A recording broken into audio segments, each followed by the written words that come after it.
Mahkamah Konstitusi menolak permohonan perkara syarat batas usia minimal calon kepala daerah yang diatur dalam pasal 7 ayat 2 huruf E Undang-Undang Pilkada.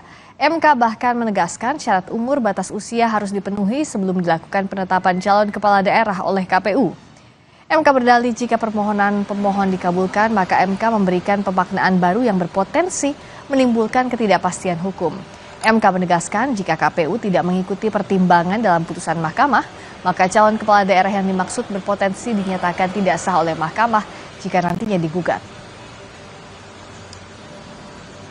Bahwa pengaturan mengenai persyaratan batas usia minimum calon kepala daerah tidak mengalami perubahan mulai dari berlakunya Undang-Undang 22 2014 sampai dengan Undang-Undang 10 2016, yaitu berusia paling rendah 30 tahun untuk calon gubernur dan calon wakil gubernur, serta 25 tahun untuk calon bupati dan calon wakil bupati, serta calon wali kota dan calon wakil wali kota. Terkait dengan syarat usia dimaksud, selama tidak ada ketentuan yang mengatur mengenai pembatasan usia dalam Undang-Undang Dasar NRI tahun 1945, hal demikian berarti konstitusi atau hukum dasar menyerahkan penentuan batas usia tersebut kepada pembentuk undang-undang untuk mengaturnya.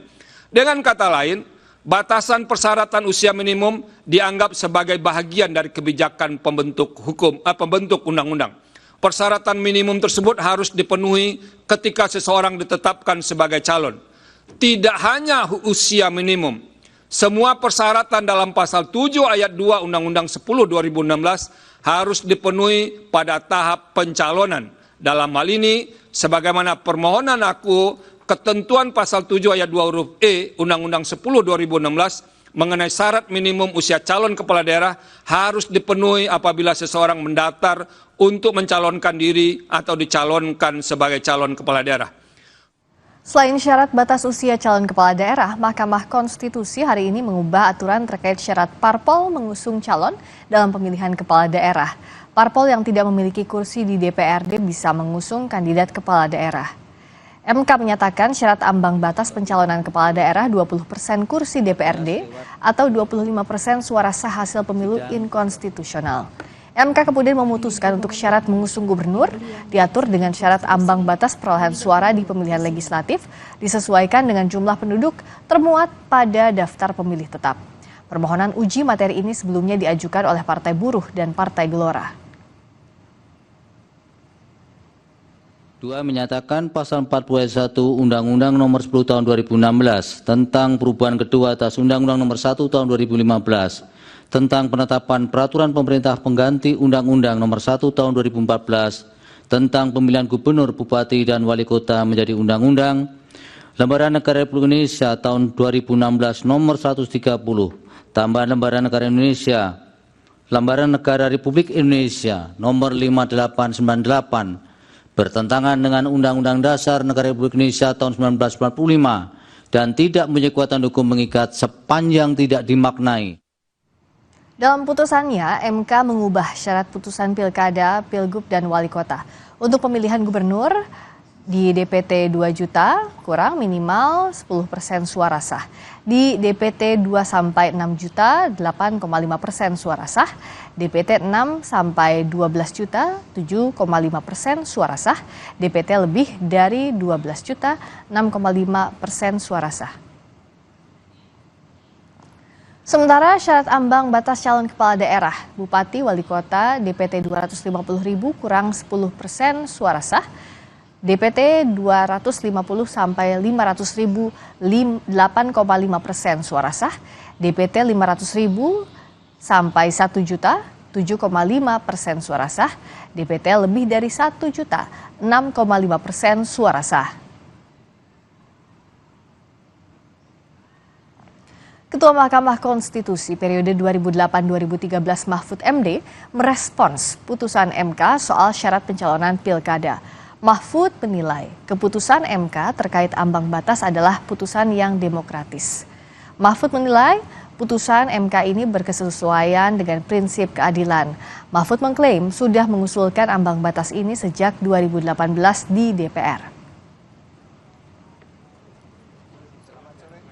Itu kalau memang calon perseorangan itu boleh 6%, misalnya ya, atau boleh 10%, maka partai politik dan gabungannya juga boleh dong 10%, karena dia lebih real. Sedangkan yang 10% perorangan ini terkadang tidak jelas juga, dia sudah milih parpol, jadi menyerahkan KTP-nya ke orang, kan jadi rancu. Oleh sebab itu menurut saya parpol itu disejajarkan dengan calon perorangan persyaratannya, dan ini yang dulu sudah pernah saya katakan. Wakil Ketua Umum Partai Golkar Ahmad Doli Kurnia menanggapi soal putusan MK terkait syarat pilkada. Doli menilai putusan MK bisa mengubah peta politik di seluruh wilayah termasuk Jakarta. Doli menyatakan parpol yang tergabung dalam Koalisi Indonesia Maju harus duduk bersama untuk mengatur kembali strategi. Doli menyebut pihaknya akan menelaah putusan Mahkamah Konstitusi yang memuat frasa pelaksanaan kebijakan yang baru. Merubah dari perspektif politik pasti akan merubah konstelasi politik. Gitu. Tapi persoalannya apakah dalam 7 hari yang sisa ini akan baik atau tidak gitu ya. Makanya nanti akan kita pelajari. Dan memang kami sudah jadwalkan hari Senin tanggal 26 besok itu akan ada RDP yang memang akan membahas soal 3 rancangan PKPU dan 2 rancangan Perbawaslu. Kan bukan hanya Jakarta, hampir di semua tempat, provinsi, kabupaten, kota akan bisa merubah peta politik peta politik pencalonannya nanti gitu. Nah, tentu kalau kami dari Partai Golkar, dari Koalisi Indonesia Maju, ya tentu ini akan harus ada akan ada rapat lah ya. Kita akan pastikan dulu, ini kan baru saya belum nerima putusannya ya. Sekjen PDIP Hasto Kristianto menanggapi soal putusan Mahkamah Konstitusi terkait Undang-Undang Pilkada. Hasto menyebut putusan ini beri angin segar untuk PDIP. Hasto menyebut PDIP menyambut putusan Mahkamah dengan sumringah. Terkait langkah PDIP selanjutnya apakah bakal mengusung Anies Baswedan di Pilkada Jakarta 2024, Hasto menyebut tunggu tanggal mainnya. Mahkamah Konstitusi hari ini mengabulkan gugatan Partai Buruh dan Partai Gelora soal Undang-Undang Pilkada. MK menyatakan partai atau gabungan parpol peserta pemilu bisa mengajukan calon kepala daerah meski tidak punya kursi DPRD. Suara rakyat didengarkan dan PD Perjuangan akan semakin menyatu dengan rakyat dan akan bisa mengajukan calon sendiri di Jakarta. Ya kan calon sendiri bisa mengajukan. Ya nanti kita lihat aspirasi rakyat. Ini kan suatu keputusan yang memberikan angin segar. Sehingga kami langsung berdialog untuk melihat bagaimana harapan-harapan rakyat tersebut. Di peluang Mas Anies dengan Pak Hendar gimana Pak? Ya namanya peluang kan setiap orang pemimpin yang mendapatkan apresiasi dari rakyat punya ruang untuk dicalonkan, dan itulah yang akan dicermati oleh PDI Perjuangan. Tapi berarti dia akan mengusulkan nama Pak Anies Baswedan untuk Cagup Jakarta, Mas Hasto. Tunggu tanggal mainnya. Juru bicara Anies Baswedan, Angga Putra Fidrian, menanggapi soal putusan MK mengubah syarat pilkada. Angga mengucap syukur karena putusan tersebut membuka peluang Anies untuk maju di Pilkada Jakarta.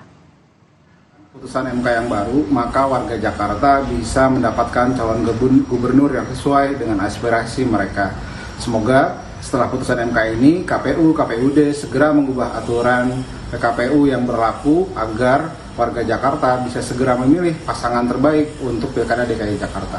Insya Allah Pak Anies Baswedan bisa maju di Pilgub DKI Jakarta jika melihat aturan yang diputuskan MK barusan.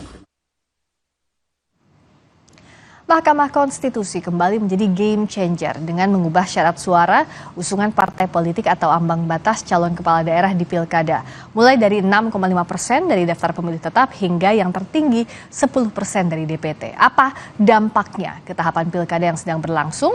Kami bahas bersama Said Salahuddin, Ketua Tim Kuasa Hukum Partai Buruh sebagai pemohon. Bergabung juga Ferry Amsari, peneliti Pusat Studi Politik Hukum Kepemiluan dan Demokrasi atau POSDEM. Selamat malam. Bang Ferry, juga Bang Said. Selamat malam. Malam. Waalaikumsalam. Saya ke Bang Said dulu. Sebenarnya apa yang jadi gagasan? Kenapa Partai Buruh menggugat pasal 40 ayat 1 Undang-Undang Pilkada terkait ambang batas? Urgensinya apa? Ya, pertama kami sebetulnya risau ya. Lebih tepatnya risih begitu. dengan konstelasi di bawah, ini kita bicara pilkada se-Indonesia gitu ya. Kami di Partai Buruh sudah melihat setelah pasca hasil pilkada putusan MK, pileg itu hasil putusan MK sudah keluar semua, lalu mulai terjadi upaya-upaya untuk memborong partai oleh paslon tertentu, begitu ya. Nah, ini tentu bertentangan dengan prinsip-prinsip Partai Buruh yang mengedepankan cita demokrasi. Nah, kami nggak ingin pilkada itu justru menjauhkan kita dari tujuan besar untuk membangun demokrasi yang sehat. Nah, oleh sebab itu, dalam rangka itu maka kami melihat ada potensi untuk ada kerugian konstitusional yang kami alami ketika kebetulan kami tidak punya kursi di sejumlah daerah. Nah, itu menjadi tidak adil jika dibandingkan dengan parpol yang punya kursi. Oke, Bang Said, kalau sekarang kan sudah dikabulkan untuk yang tidak ada kursi berkemungkinan untuk maju. Nah, apakah ini akan mengubah peta politik Partai Buruh? Apa yang akan dilakukan setelah ini langkahnya? Ya, saya kira bukan cuma Partai Buruh ya, banyak partai-partai lain juga tentu saya kira akan menyikapi putusan MK ini dengan strategi baru gitu. Karena kan dengan ruang ini maka paslon atau calon-calon yang kemarin barangkali potensial diminati oleh masyarakat karena nggak dapat tiket, dia batal melaju.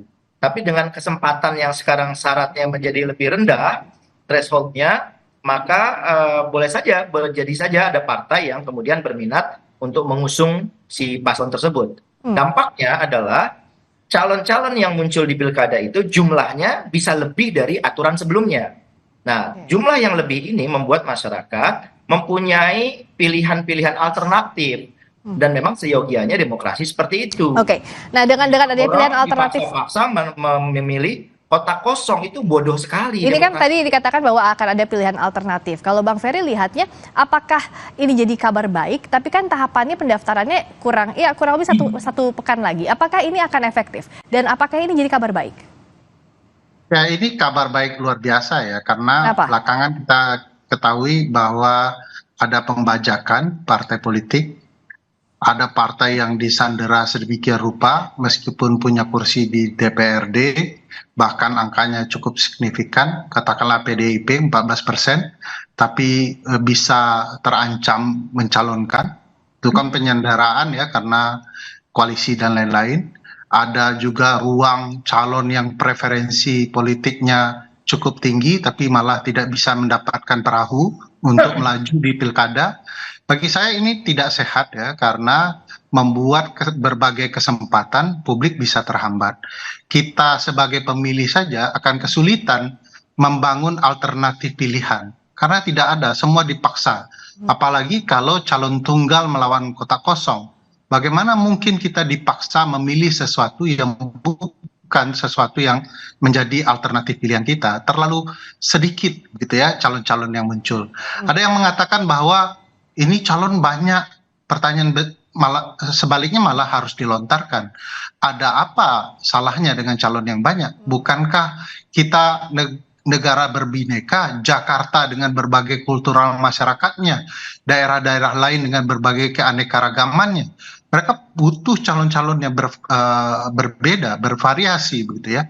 Jadi bagi saya ini memperkaya demokrasi kita dan juga membuat pembelajaran penting bagi demokrasi dan partai politik kita, agar mereka juga tidak boleh sesuka hati mengendalikan permainan hanya untuk sekedar menghambat hak partai lain. Bang Fer, saya mau pastikan dulu sebentar. Sebelum kita bicara soal tadi jumlah yang akan lebih banyak, tapi ini kan artinya putusan MK ini akan langsung berlaku. Artinya setelah diputuskan ini langsung berlaku ya Bang Fer? Langsung berlaku. MK itu bisa membatasi daya lakunya hanya melalui putusannya. Jadi disebutkan daya lakunya di dalam putusan itu kapan. Untuk konteks ini tidak disampaikan, daya lakunya akan diundur. Artinya dengan sendirinya putusan itu bersifat berlaku seketika setelah dibacakan, ingkrah dan final begitu ya. Dan mestinya mengikat kita semua dan bisa diterapkan sesegera mungkin. Tanpa ada PKPU pun, saya ingin membantah jubirnya Pak Anies ya, tanpa ada PKPU pun putusan MK itu tetap berlaku dan bisa digunakan. Kenapa? Padahal kan butuh aturan teknisnya Bang. Ya, karena kalau kita ingat dulu MK sudah menyampaikan dalam putusan di dalam sengketa Pilpres bahwa putusan MK itu berlaku tanpa harus ada PKPU. Jadi kalaupun tentu saja kalau KPU kemudian memperbaiki PKPU-nya sebagai aturan teknis tidak ada masalah, karena harus diingat putusan 60 ini itu lengkap tuh, disebut detail itu ya. Semua aturan yang perlu kemudian tinggal di copy paste oleh penyelenggara pemilu, jadi tidak akan merepotkan. Bagi saya dalam 1-2 jam KPU sudah bisa membentuk PKPU-nya menyesuaikan dengan aturan MK, dan MK sudah memberikan peringatan kalau penyelenggara melanggar putusan MK ini akan ada konsekuensinya, dan itu bagusnya putusan ini detail, rapi, menjelaskan berbagai hak dan kepentingan, sehingga memang harus diberlakukan saat ini agar hak partai buruh misalnya, agar hak partai lain juga betul-betul bisa diterapkan dan dilaksanakan, dan mereka tidak sekedar pemain yang asal lewat. Kan kesannya teman-teman partai buruh yang sudah dipilih, partai-partai lain yang sudah dipilih mentang-mentang tidak ada di parlemen, mereka seolah-olah kehilangan hak suara pemilihnya. Padahal ini pemilih yang sudah punya hak suara yang digunakan dalam pileg kemarin. Mestinya mereka juga diberikan kesempatan untuk menentukan calon siapa kepala daerah yang mereka akan perjuangkan sama-sama di pilkada nanti. Nah, soal calon ini apakah Partai Buruh sudah punya calonnya untuk di pilkada terdekat, pilkada Jakarta saja misalnya? Apakah akan punya calon lainnya untuk melawan yang sudah ada, meskipun itu ada borongan partai? Ya, di pilkada di DKI Jakarta, parpol non-seat itu tertinggi Partai Buruh yang non-seat ya. Nah, oleh sebab itu kami tentu sesuai dengan peraturan partai kami diwajibkan untuk setiap daerah itu ikut serta. Makanya kami maju ke MK. Nah, ketika MK sekarang sudah mengabulkan, maka termasuk DKI juga kami akan mengajukan, dan saya kira dalam 1-2 hari ini ya mungkin akan langsung kita deklarasikan dan terbitkan SK persetujuan model B persetujuan KWK kepada pasangan calon di seluruh Indonesia, termasuk di DKI Jakarta. Permohonan ini kan dengan Partai Gelora, sebenarnya sendiri-sendiri mengajukannya atau ada kolaborasi dalam mengajukannya, Bang Said? Ya memang awal ide gagasan itu dari Partai Buruh, lalu kemudian kami waktu itu sempat berembuk dengan beberapa partai, cuman karena beberapa partai lain ada problem internal, sampai akhirnya tinggal kami berdua dengan Gelora. Dan kebetulan saya sebagai ketua tim kuasa hukumnya, jadi secara normatif ini memang permohonan yang diajukan oleh Partai Buruh bersama Partai Gelora. Dan poin permohonannya sama ya? Nomor permohonannya pun sama? Ini satu perkara, jadi pemohonnya ada Partai Buruh dan Partai Gelora. Nah, mungkin dengan adanya putusan ini, dengan kebekuan di sejumlah daerah misalnya kayak Jakarta gitu ya, kami akan memecah kebekuan itu. Kalau nggak ada yang berani mendukung salah satu pasangan, ya sudahlah, mungkin besok kami bisa deklarasi. Namanya siapa kalau yang sudah digodok dari buruh? Ya, saya kira yang masyarakat butuhkan di Jakarta, beberapa nama ya, antara lain yang menguat seperti Pak Anies itu juga masuk dalam perhitungan kita. Gitu. Oke, selain Pak Anies? Kalau di dalam penjaringan memang ada 8 nama, kan penjaringan itu namanya menjaring kan, mau ikan kakap, mau sendal jepit kan masuk dulu tuh. Tapi paling kuat kayaknya Pak Anies yang disebut tadi pertama langsung sama Bang Said. Iya, karena memang dari DKI ya itu aspirasinya, kami kan menyerahkan kepada Exco, kami menyebutnya Exco, Dewan Pimpinan di tingkat provinsi itu memang kecenderungannya kepada beliau ya. Tentu saya tidak mau mendahului keputusan partai, tetapi memang arahnya memang arah anginnya ke beliau. Bang Ferry melihatnya, karena ini langsung berlaku, kalaupun belum ada, kalau deklarasi koalisi kan sudah ada dari partai politik, gabungan besar partai politik Kim+. Tapi kalaupun belum didaftarkan ke KPU, apakah masih ada kemungkinan bahwa masih bisa pecah juga parpol-parpol yang sudah deklarasi itu, Bang Fer, kalau lihat dari aturan ini? Yang masih sangat terbuka perubahan ya pasca putusan 60 ini, sebab tentu saja bacaan politik bisa sangat berubah setelah putusan Mahkamah Konstitusi, karena perhitungan politiknya akan berganti. Itu sebabnya respon salah satunya Partai Golkar adalah mempertimbangkan ulang untuk apa yang akan mereka lakukan di pilkada ini. Dan saya pikir semua harus berhitung secara matematika ya, algoritma politiknya juga akan dihitung dengan baik oleh partai politik, dan kehati-hatian memang dibutuhkan karena ini peluang berubah kesempatan berubah, hak berganti, dan tentu akan sangat dipertimbangkan. Misalnya perhitungan Partai Golkar dulu Pak Ridwan Kamil itu sangat potensial di Jawa Barat, tetapi digeser karena Pak Anies tidak mungkin maju di Jakarta, lalu Pak Ridwan dimajukan di Jakarta. Tapi begitu putusan ini terbuka lagi kesempatan Pak Anies, partai-partai lain, ya bukan tidak mungkin ada perhitungan yang berubah juga.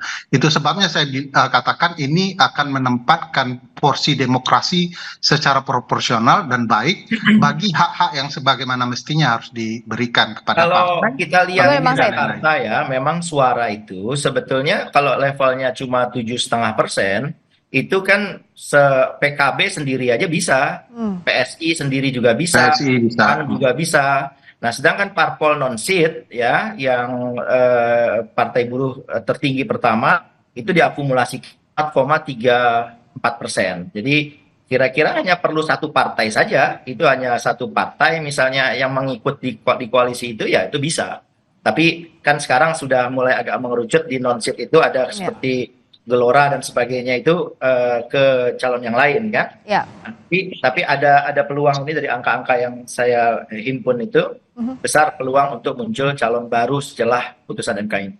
Nah, tapi dengan banyaknya calon, Bang Ferry, kalau kita tanyakan lagi, apakah kuantitas ini juga selain menjamin hak akan sebanding dengan kualitasnya? Jadi bukan hanya banyak saja, kuantitasnya saja, tapi kualitas calonnya ini bagaimana menurut Anda? Jadi saya yakin teman-teman partai politik itu tidak berhitung dalam angka yang kosong ya.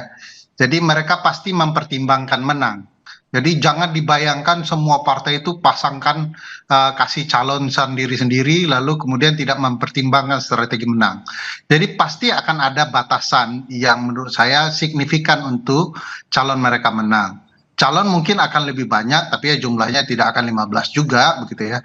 Oleh karena itu pertimbangan partai-partai tentu pertimbangan rasional, kerangka politiknya sudah dibaca sedemikian rupa, dan mereka pasti sadar pilihan-pilihan yang tepat, begitu ya. Misalnya tadi Partai Hanura sudah menyebutkan nama calonnya, tentu ada pertimbangannya kenapa. Dan Bang Ferry, izin kalau untuk pertimbangannya kenapa kita akan bahas lagi usai kumandang azan maghrib bagi wilayah DKI Jakarta dan sekitarnya.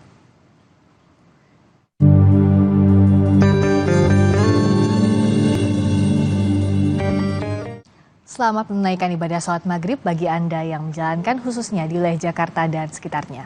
Sapa Indonesia Malam masih kembali dengan perbincangan bersama dengan Bang Ferry Amsari, peneliti Pusat Studi Politik Hukum Kepemiluan dan Demokrasi atau POSDEM, dan juga Bang Said Salahuddin, Ketua Tim Kuasa Hukum Partai Buruh sebagai pemohon. Jadi kalau Partai Buruh sejauh ini yang sudah disiapkan yang terdekat misalnya Pilkada Jakarta sudah menjalin komunikasi dengan siapa saja? Iya, karena ini putusannya kan baru ya. Kalau kemarin kan kalau partai non-seat nggak dihitung. Nah, sekarang kan tentu akan berbeda kan, karena kami partai peraih suara terbanyak di yang non-seat di Jakarta. Nah, malam ini kami juga sudah mulai menggagas komunikasi dengan sejumlah elit partai lain gitu, karena kami tidak bisa mengusung sendiri. Maka mungkin dalam 1-2 hari ini sudah ada kesepakatan bisa mengusung salah satu pasangan calon, dan kami terbitkan SK persetujuan KWK kepada pasangan calon tersebut. Kalau sama Mas Anies sudah buka komunikasi juga, akan buka komunikasi segera dengan Mas Anies ya tadi, salah satu calon yang akan dijaring oleh Partai Buruh. Kebetulan langsung tuh tadi habis putusan MK tiba-tiba ada komunikasi gitu, sudah say hello gitu ya. Ya kita lihat ke depan nih dalam beberapa jam ke depan, kan udah bicara hari lagi sekarang nih, karena kan harus menggagas persiapan dokumen-dokumen persyaratan pencalonannya kan buat ke KPU.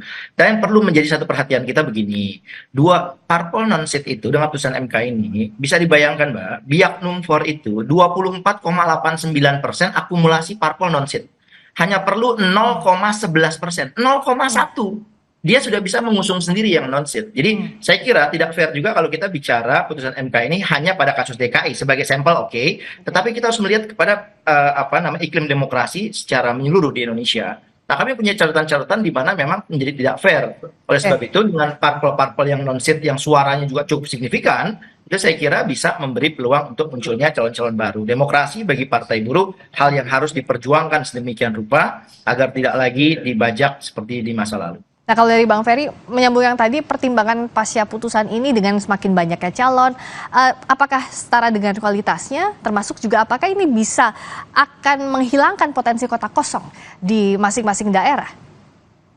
Ya, di berbagai negara maju sekalipun, calon dengan jumlah yang cukup banyak itu tidak merusak kualitas demokrasi ya. Pemilu presiden Amerika saja calon presidennya banyak sekali ya, apalagi pemilu yang berkaitan dengan kepala daerah. Jadi tidak selalu berkaitannya jumlah calon itu dengan kualitas demokrasinya. Malah itu menandakan demokrasi. Orang punya kemerdekaan mencalonkan dan calonnya punya hak yang setara untuk berpartisipasi dalam penyelenggaraan pemerintahan. Kalau calon yang dibatasi itu baru yang merusak demokrasi dan kualitas demokrasi kita, karena esensinya itu akan mudah dipermainkan dan negosiasi politiknya hanya akan terletak pada pihak yang memiliki jumlah kursi terbanyak yang partainya dominan. Jadi ini malah membuka keran demokrasi jauh-jauh lebih baik. Ada game changer rules yang baru diterbitkan. Kita akan lihat bagaimana peta politik di masing-masing daerah, terutama provinsi, daerah-daerah yang jadi sorotan, di antaranya DKI Jakarta dalam waktu dekat ini. Dalam waktu tidak banyak, 1 pekan lagi kurang lebih pendaftaran akan dimulai. Terima kasih Bang Said Salahuddin, Ketua Tim Kuasa Hukum Partai Buruh sebagai pemohon. Terima kasih juga Bang Ferry Amsari, peneliti Pusat Studi Politik, Hukum Kepemiluan dan Demokrasi, Posden. Berikutnya saudara, kami kembali dengan sorotan yang juga menghangat. Bahlil Lahadalia menjadi satu-satunya yang mendaftarkan diri sebagai calon Ketua Umum Partai Golkar dalam Munaslup. Bagaimana